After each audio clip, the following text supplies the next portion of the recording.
Halo semuanya, Assalamualaikum, kembali lagi di Tren Gadget. Nah, jadi di video ini saya tuh mau nyobain ya kameranya Poco X8 Pro gitu, baik untuk video maupun untuk foto. Jadi memang di video ini tuh nggak ada nge-review soal baterai dan lain-lain ya, ini pure soal kamera aja.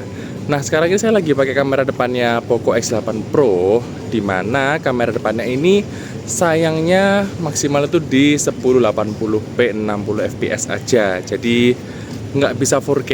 Dan sekarang saya ini lagi pakai yang 1080 30 fps. Harusnya kalian bisa lihat ya apakah kalau saya pakai jalan ini stabil atau enggak. Kalau di viewfinder kameranya sih so far sih masih stabil ya gitu, mungkin udah ada EIS-nya gitu. Wih, ada kucing. Nah, di kameranya ini kalau kita ngerekam video kita tuh nggak bisa ganti-ganti kamera ke depan belakang gitu ya. Jadi kayak kalau kita mau pindah dari belakang ke depan ke belakang itu harus stop dulu untuk recordingnya. Sekarang kita coba untuk yang kamera belakangnya. Nah, ini ada kucing nih. Oke, jadi untuk kameranya Poco X8 Pro ini tuh bisa sampai 4K 60 fps ya. Cuman saya sekarang lagi pakainya 4K 30 fps aja. Aduh, jangan di ini dong. Gitu, jadi dia bisa sampai 4K 60 fps, tapi saya sukanya pakai yang 30 fps aja sih untuk yang 4K ya. Ini saya lagi pakai yang 4K 30 fps. Nah, kemarin kan waktu unboxing katanya kan udah ada OIS ya, jadi kalian bisa lihat apakah hasilnya itu stabil atau enggak. Tuh. Kesepak, maaf. Nah, untuk kamera belakangnya ini kan ada dua ya, ada yang ultra wide, ada yang biasa, yang main kayak sekarang. Kalau kita pakai 4K 30 fps, 4K 60 fps, dan 1080p 60 fps, kita tuh nggak bisa ganti kamera antara ultrawide dan yang biasa, yang main gitu. Kita nggak bisa gonta-ganti lensanya.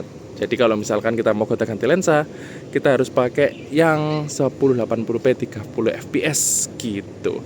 Kita coba ya untuk gonta-ganti kameranya ya. Oke, ini dia untuk yang 1080p 30 fps di kamera belakang. Sekarang kita udah bisa gonta-ganti lensa ke ultra wide kayak gini. Nah, sebenarnya kalau di kondisi terang itu nggak seberapa kelihatan ya, tapi kalau udah remang-remang, kemarin saya sempat coba, itu ada perbedaan antara kualitas yang ultra wide dan yang main kamera gitu. Mungkin kalian juga bisa lihat ya, untuk perbedaan tone-nya juga ada. Dan perpindahan lensanya juga sebenarnya masih ada ngejedak-jeduknya gitu, nggak terlalu smooth, tapi ya udahlah ya, namanya juga mid range bukan flagship gitu. Seperti itulah, jadi kita harus pakai yang 1080p 30 fps kalau mau gonta-ganti lensa. Dan di resolusi ini pun juga kita nggak bisa pindah ke kamera depan langsung ya, harus di stop dulu recordingnya. Oke, sekarang saya mau isi bensin. Hari Minggu adalah kegiatan isi bensin, jadi ya udah, kita keluar dulu sama beli sarapan. Let's go.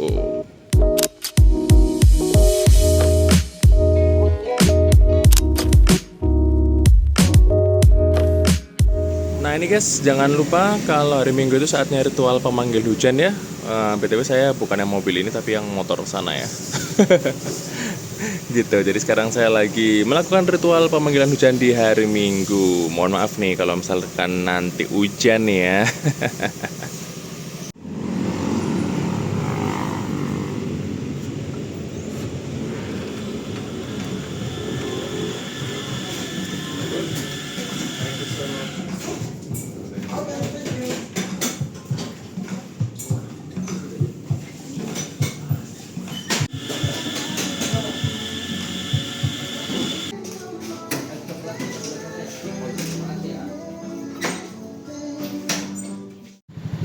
Yoi, tunggu dulu pagi-pagi.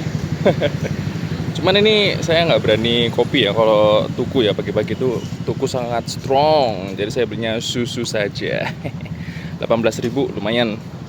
Oh ya, kalau di mode dual video kayak gini itu dia cuma bisa 1080p 30 fps ya. Jadi nggak bisa yang sampai 4K gitu, dia nggak bisa. Jadi maksimal di 1080p 30 fps aja. Let's go, kita pulang lah habis inilah. Panas.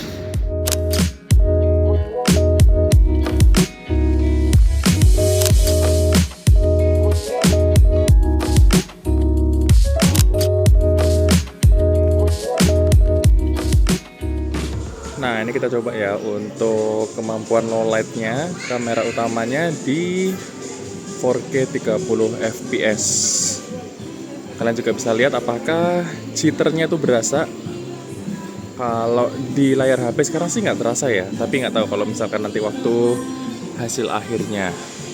Sekarang kita coba beralih ke ultra wide-nya di 1080p, karena dia cuma bisa di 1080p aja. Ya, ini yang ultra wide di 1080p 30 fps.